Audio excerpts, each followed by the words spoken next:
benvenuto da parte dell'Ambasciata del Messico. Ci troviamo qui, voi sapete molto bene, per la presentazione del libro I ricordi dell'avvenire di Elena Garro. Vi vorrei soltanto presentare il ministro José Luis Yunes, capocancelliere dell'ambasciata, farà un primo intervento, poi la dottoressa Patricia Rosas Lopategui dall'Università di New Mexico in Albuquerque, viene lei proprio per presentare il libro dagli Stati Uniti, poi c'è Rocío Lupi, traduttore, e poi c'è il dottor Joaquín Onorati della Editore. Poi loro faranno la presentazione in questo ordine. La presentazione sarà un po' metà in spagnolo, metà in italiano, non so se c'è bisogno di traduzione, credo che tutti parlano spagnolo, parlano italiano. Niente, alla fine ci sarà uno spazio per risposte, domande e risposte. Credo sarà molto interessante poter parlare soprattutto con la dottoressa Patricia Rosas Lopategui, che ha conosciuto molto bene Elena Garro, ha convissuto con lei. È stata il suo biografo e il suo agente, quindi approfittiamo di questa occasione di averla qua. Grazie tanto di essere venuti e cominciamo. Gracias. Bueno, muy buenas tardes. Yo no hablo ni italiano ni español, pero en lo que voy a hablar es en este idioma que les está llegando. Y primero que nada les agradezco en verdad su presencia esta hermosa tarde de primavera, en que deciden encerrarse en un salón en lugar de ir a la playa o de tomar el sol y aburrirse un poco con nosotros. Es algo que apreciamos mucho. Y para la Embajada de México es un verdadero honor convocar a la memoria de ustedes, a la imaginación de ustedes, o incluso al conocimiento de ustedes, por si hay alguien que no haya oído hablar nunca de Elena Garro, el espíritu maravilloso de la que ha sido considerada por muchos que saben de literatura o que disfrutan leyendo libros, la mejor escritora de México. Y decir la mejor escritora de México es pensar en escritoras de la talla de Rosario Castellanos en el siglo XX. Algunos incluso se atreven a decir tiene algo del genio inigualable de Sor Juana Inés de la Cruz. Pero sí debo decirles que Elena Garro es algo como muy milagroso en un país que suele producir milagros, no solo el guadalupano, sino producir milagros en su arte. Es un país muy dotado para eso. Y la señora de quien hablaremos hoy es algo así como la construcción de un personaje por encima de una persona. Algunos seres en el mundo tienen peculiaridades de tal manera que algunos los consideran como locos, como excéntricos, como desaforados, pero lo cierto es que esta personalidad tan asombrosa le quedaba como muy corto el cuerpo, el encierro de su propia habitación corporal. Y viajaba mucho con ella, era muy talentosa y sabía escribir muy bien. Para muchas personas, Elena Garro es la esposa permanente de Octavio Paz. Lo cierto es que yo diría que fue la enemiga permanente de Octavio Paz. Todo lo hizo en función de Octavio Paz, hasta desafiar el gran genio de Octavio Paz. Y cuando ellos se deciden hacer una gran pareja en los años fines de los 50 en la animación literaria mexicana, son una pareja asombrosa. verdaderamente la pareja que todos quisieran haber tenido en su salón, en su tertulia, el obispo invitándoles el chocolate, el papa los habría recibido muy feliz, se habría divertido mucho con ella, eran una pareja extraordinaria porque los dos compartían un genio literario extraordinario, es decir, el don, estaban tocados por el don. Ella era muy simpática, difícil de sobrellevar aún para alguien tan genial como Octavio Paz, y siempre había ese reto de una suerte de admiración mutua, más de él hacia ella, hay que decirlo, que de ella hacia él, porque yo creo que ella tenía el profundo sentido instintivo de su genio sin pulir.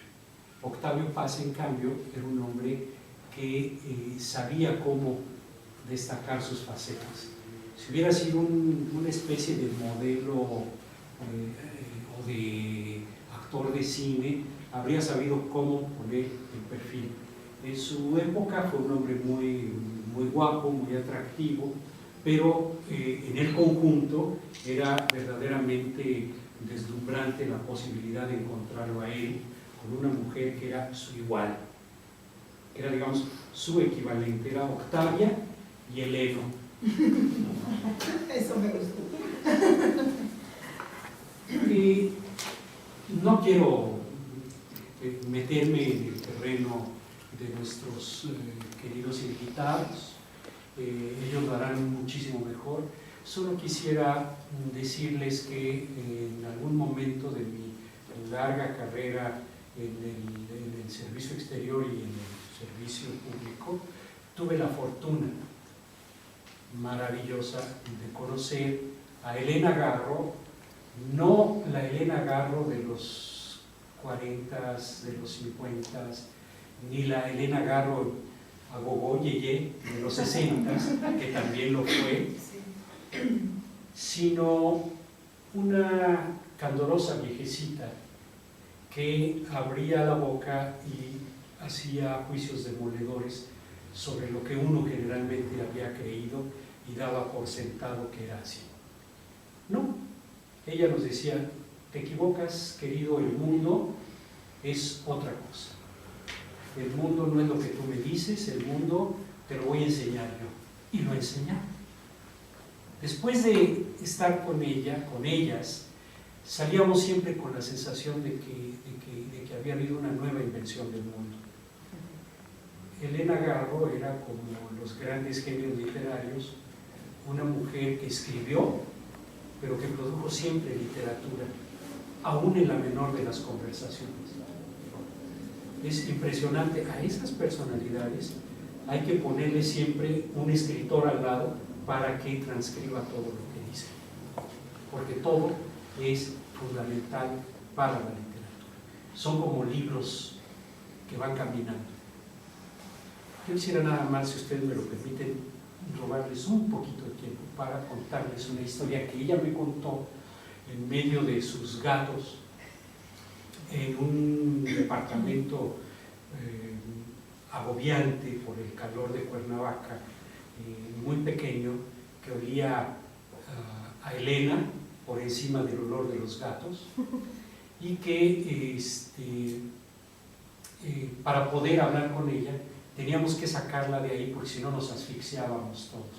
Entonces fuimos a un restaurante allí en Cuernavaca y ella me contó, me dijo: tú admiras a Octavio Paz, ¿verdad? Sí, claro.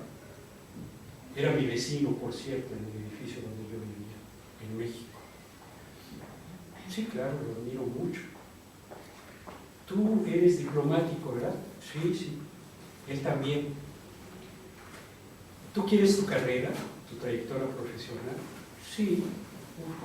Él no hacía otra cosa más que soñar con ser embajador. Y me dijo que Octavio Paz, cuando era tercer secretario en París, y que ya había publicado libros extraordinarios, un día le prohibió ir a la embajada porque iba a llegar un diputado muy importante, de esos diputados norteños, mexicanos, que andaban con la pistola siempre en la bolsa, y que el embajador le había solicitado muy encarecidamente que se encargara Octavio Paz de atenderlos. Octavio, para evitarse cualquier problema, le dijo a su amada esposa, Elena Garro, le dijo: te ordeno que no vayas a la embajada por lo que más quieras.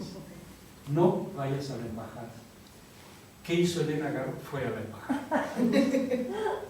Pero cuando la ve Octavio Paz en su oficina, le dice: ¿pero qué haces aquí?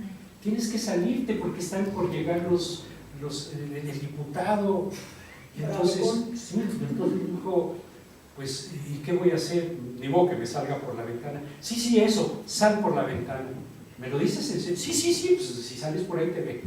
Bueno, entonces se sube por la ventana Elena Garro, se cruza por la cornisa y llega a la siguiente oficina, que era la del cónsul, donde estaba el diputado esperando ver al embajador. Entonces de pronto el diputado ve que por una ventana llega una rubia de hermosas piernas, y entonces se queda muy sorprendido y dice: solo pasa en las embajadas mexicanas. Entonces, llega Octavio Paz pensando que Elena estaba en la cornisa atrapada. Llega a la oficina y el diputado le dice: oiga, secretario, ¿por qué está usted escondiendo a la güerita? Que eso es, güerita quiere decir rubia, a la güerita que es tan bonita y que ya nos está aquí atendiendo. Entonces Octavio Paz sintió que se lo tragaba la tierra y creyó que ahí había terminado su carrera. No fue así. Él la terminó de otro modo, con una enorme dignidad. Pero ese era el personaje del que hoy vamos a hablar, que se llamaba Elena Garro y que sigue siendo la mejor escritora mexicana. Muchas gracias.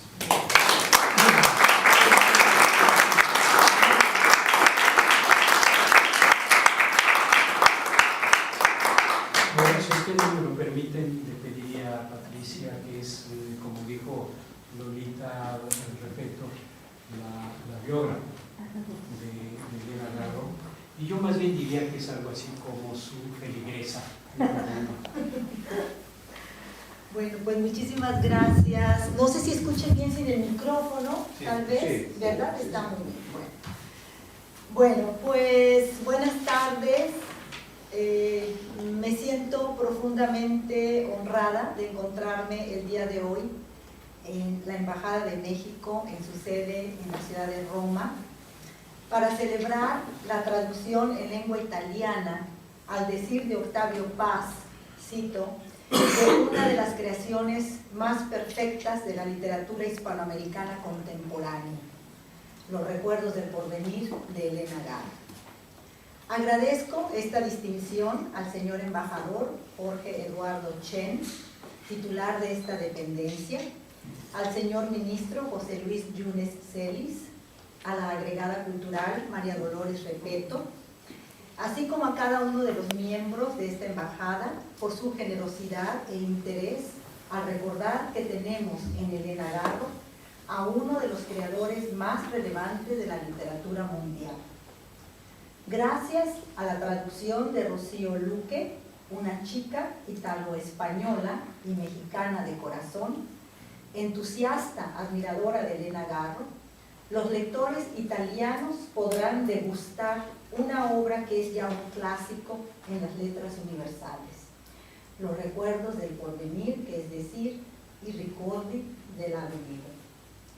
Mi reconocimiento también para Gioacchino Onorati, a cargo de la editorial Aracne, por reconocer en Los recuerdos del porvenir una gran obra y darla a conocer al público italiano en este volumen ilustrado con una muy mexicana fotografía de Tina Modoni, pintora italiana. Procedo entonces a dar lectura en lengua española a algunos segmentos del prólogo que escribí para esta edición y que Rocío Luque, distinguida profesora e investigadora de la Universidad de Udine, generosamente tradujo al italiano para esta afortunada edición que recoge la epopeya de México, los recuerdos del porvenir. Entonces son algunos segmentos que yo seleccioné para ustedes con el propósito deliberado de instigarlos a que no se vayan hoy sin comprar esta novela, traducida al italiano por Rocío. Bueno, el prólogo comienza con un epígrafe de la novela, de los recuerdos del porvenir, que dice: yo solo soy memoria y la memoria que de mí se tenga. Y dice: dramaturga, narradora, periodista, poeta y activista social, Elena Garro nació en Puebla el 11 de diciembre de 1916 y murió en Cuernavaca el 22 de agosto de 1998. Curiosamente, Octavio Paz murió en abril de ese año y Elena 4 meses después. Elena Garro ha trascendido las fronteras nacionales como dramaturga, con piezas de una primerísima calidad como son Un hogar sólido, Los perros y Felipe Ángeles, con relatos extraordinarios como La culpa es de los tlaxcaltecas y Andamos subiendo Lola, y desde luego con su celebrada novela Los recuerdos del porvenir, con la cual obtuvo el premio Javier Villaurrutia en 1963. La obra de Elena Garro, a grandes rasgos, podríamos decir que se caracteriza por sus innovaciones estructurales y la ruptura del tiempo y del espacio convencionales, y por su poderoso y original lenguaje poético. Elena Garro, una de las características en la obra de Elena es que ella convierte su infancia en páginas memorables de la literatura. Elena pasó sus primeros años en la Ciudad de México y después en Iguala Guerrero, que es un pueblito guerrerense, símbolo para Elena del paraíso terrenal que cobra vida en los recuerdos del porvenir.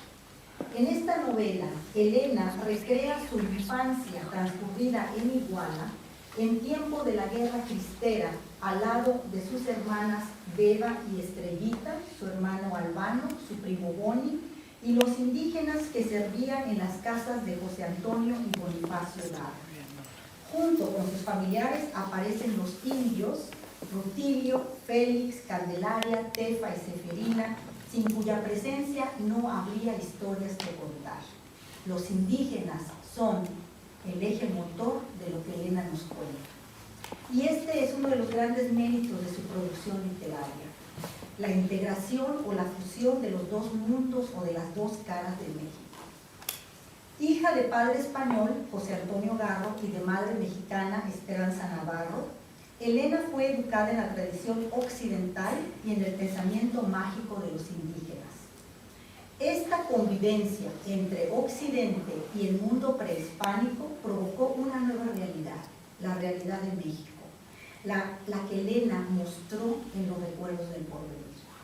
En Iguala, Elena vivió no de espaldas, sino frente a frente con los indígenas y tocó todas las dimensiones de su existencia. Rodeada por su pensamiento mágico, Elena escuchó sus quejas milenarias, recibió su amor, sus cuidados, sus reproches y vivió cotidianamente su hambre y su dolor, sin olvidar a aquellos que vio morir perseguidos por Plutarco Elías Calles.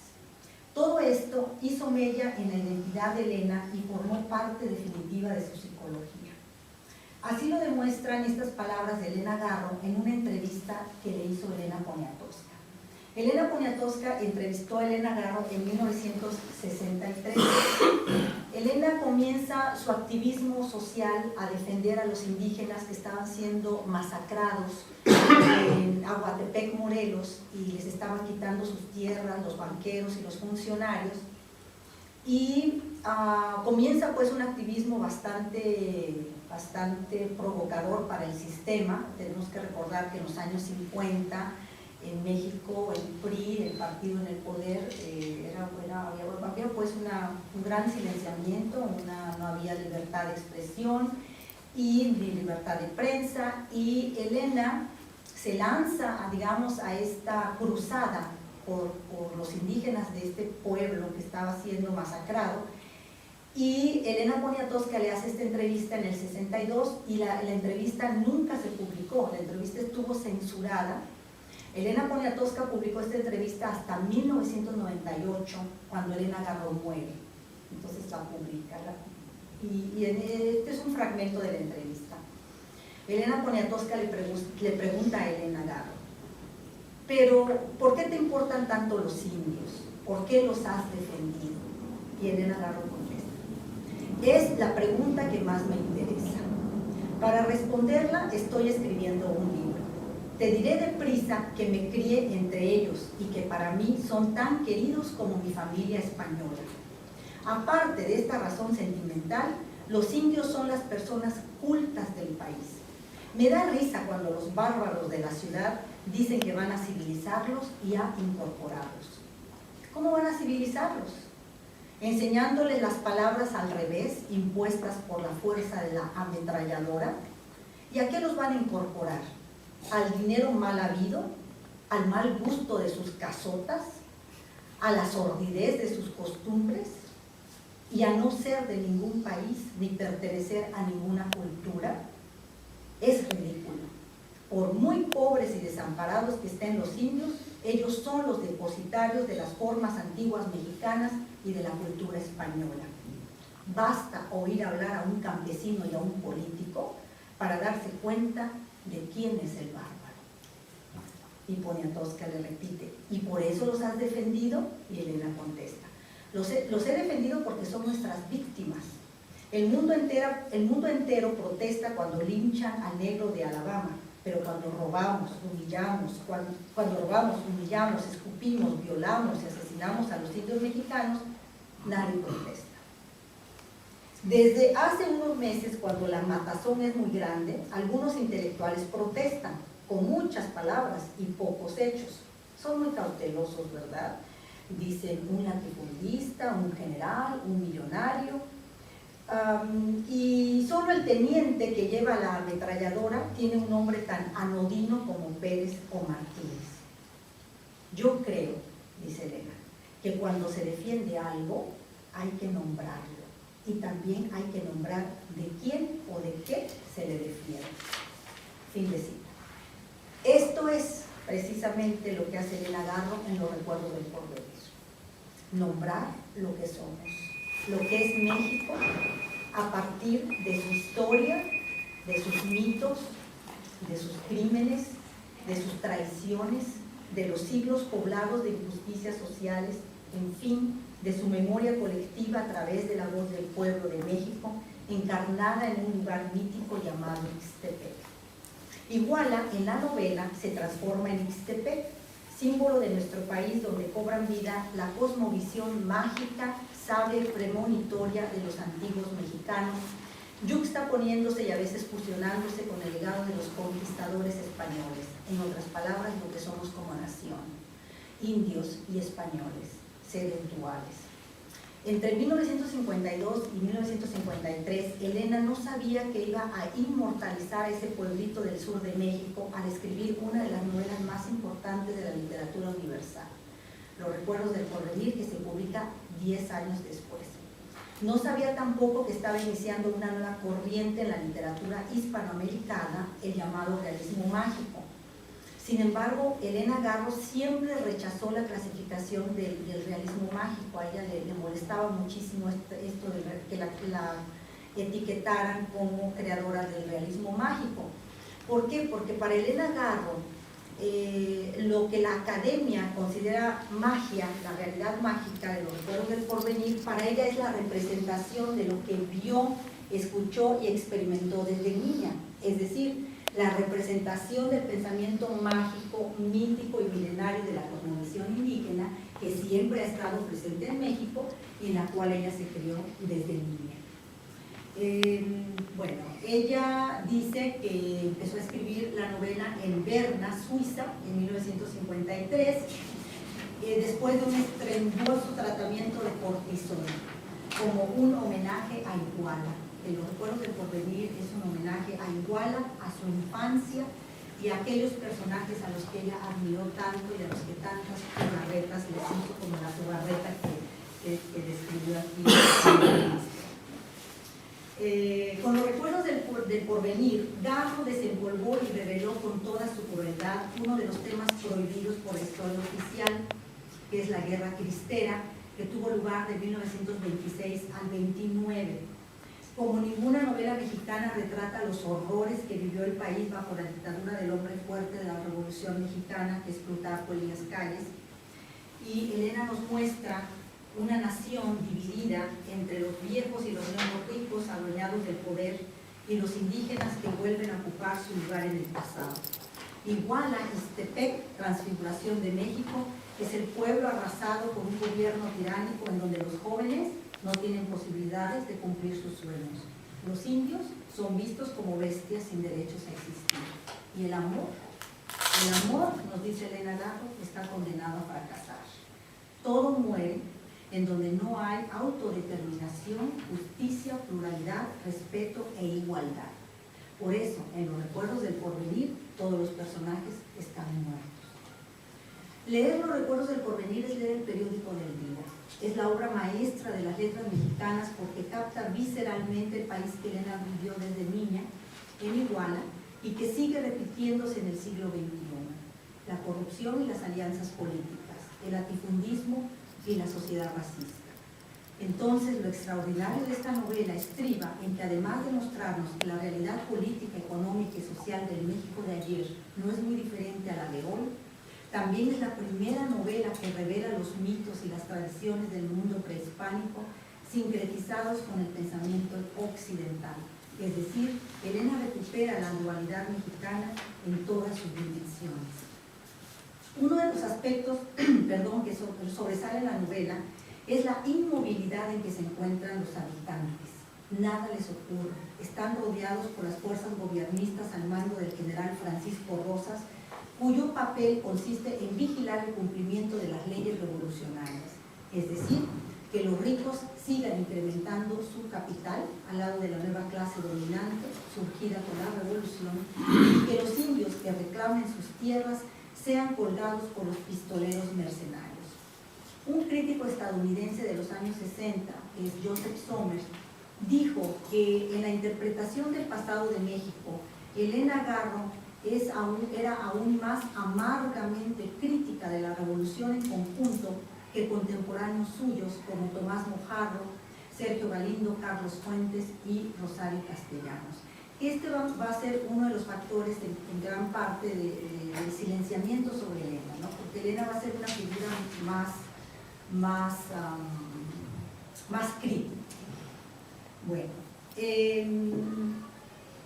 Elena se vale del recurso de presentar al pueblo como el narrador para mostrar la historia de manera global e imparcial del lugar, con un lirismo incomparable que se desborda a lo largo de toda la novela.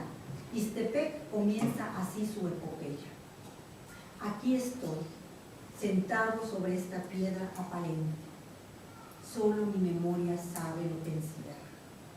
La veo y me recuerdo.